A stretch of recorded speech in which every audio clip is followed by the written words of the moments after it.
welcome to Cook to Nourish. Today I've got for you a very delicious recipe, and that is of bread, right? Who doesn't like bread? And this is for Indian flatbread or naan bread. One thing about this does use yeast, or dry active yeast is what it uses, which is baker's yeast. And if you are not sure, let me reassure you that dry active yeast is actually AIP compliant, AIP friendly. So it is definitely, this recipe is definitely AIP compliant. However, I also want to point out that there are some people who are sensitive to yeast. So if you have any kind of sensitivities to yeast, then obviously this will not work for you. All right, let's get started. All right, so first I have got yeast here, and we are going to dissolve the yeast in warm water mixed with maple syrup. So I have a teaspoon of maple syrup here, and to this I am going to add the hot water. Now, mind you, in the cup I don't have the yeast in the cup yet. I just added the syrup, and I'm going to add hot water. Now, this is water that's not boiling, but it's kind of like it's hot, right? But it's been um, it's not boiling, and it's just hot, and I mixed it with the maple syrup. Now, so because the maple syrup is already cold, right, that brings the temperature of the water down further. And then I'm going to wait until it's the optimum temperature before I add the yeast. So I'm going to check in by dipping my finger into it, and if it doesn't burn my finger, like it doesn't scorch it, and it's just a nice warm feeling, then I know it's the right temperature. It should be about 100 to 110 degrees Fahrenheit if you have the thermometer. So mix it properly, and to dissolve it, meaning like, kind of mix it completely. It won't completely dissolve, but it's like, just thoroughly mix it with the water. And then we are going to cover and keep it. Okay. And always make sure the cup is large enough so that it allows it to rise. And now we're going to just mix the dry flours and keep it ready. So I'm going to use cassava flour. Now this is 3/4 cup of cassava flour that I'm adding. I'm using the quarter cup measure uh, just because I couldn't find the 3/4 one. And now I'm going to add a quarter cup of the plantain flour. Now see, this is the brand that I use, Jeb Foods. I have not tried any other brands. However, this has been working great. So I added a quarter cup of the plantain flour, and then I'm going to add about half a teaspoon of sea salt. Yep, so that's half a teaspoon. And next, now I waited for about 10 minutes actually to let the yeast rise. So as you can see, it's fermented and all bubbly. So that means it's activated.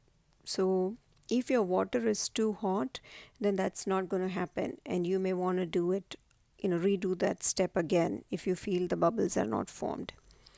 Now I've mixed that with the flours, and I'm going to add the rest of the hot water. I continue to use the warm water because that way the fermentation process will be helped. So I added another 1/4 cup of water. In all, we need to add 3/4 cup more of water. So I'm adding it a little bit at a time. I just feel that it's easier to kind of wet the flour and mix it properly when I add them in batches. So I've added half a cup now, and I need to add a quarter cup more. So that's the last quarter cup.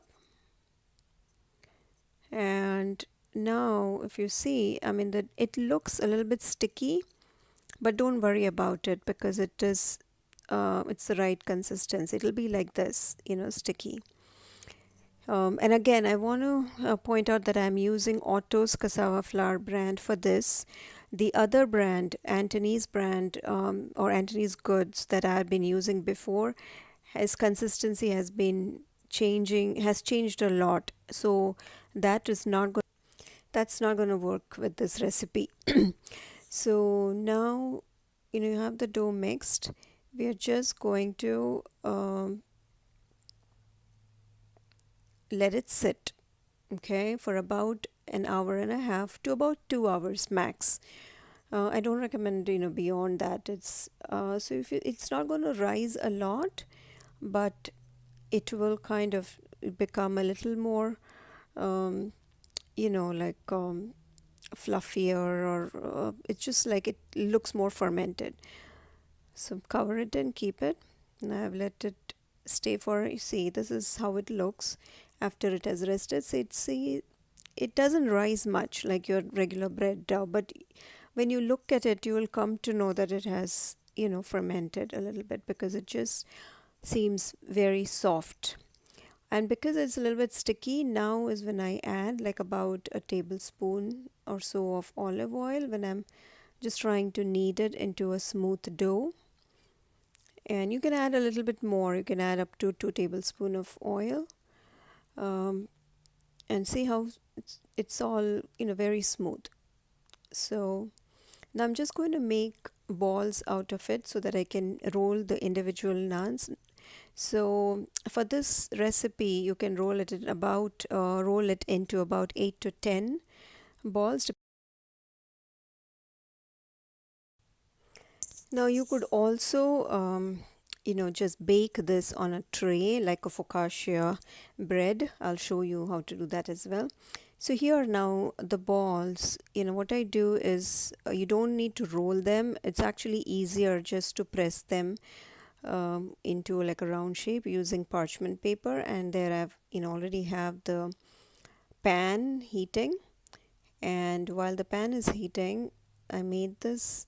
And now in the way you slide it is just kind of flip it over and then slowly kind of let the parchment out or away from the naan, and then just flip it onto the pan.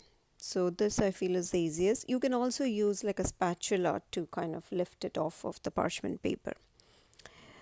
And now heat it for about 2 minutes on each side. And depending on how thick you've made, you can actually also make it a little thicker than this, and then you have to cook it a little bit longer. I like to press it down while it's cooking, using like the spatula. So then that way I'm making sure it gets uniformly cooked throughout.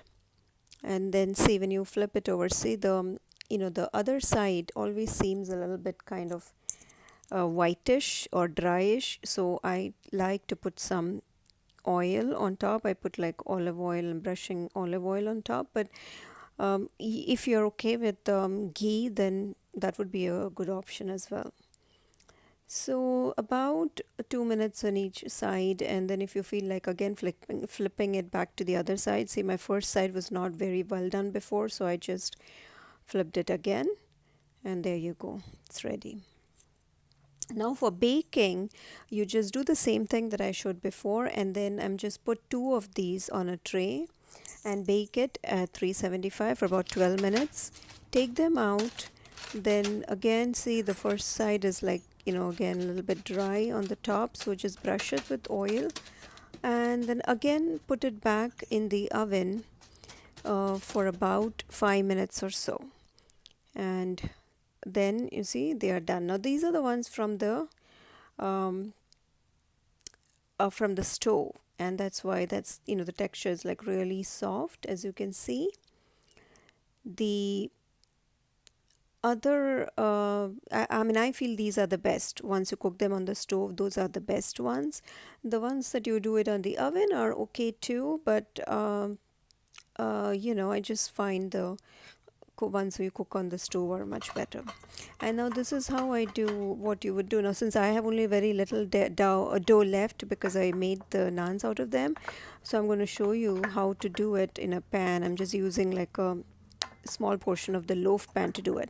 I would put it to about half a inch, or sorry, 1 inch thick, or sorry, about half inch thickness, and then put some olive oil on top. That's important, because otherwise the top portion dries out. And again, bake for about 20-25 minutes, and see how gorgeous that focaccia looks. And believe me guys, this is absolutely delicious.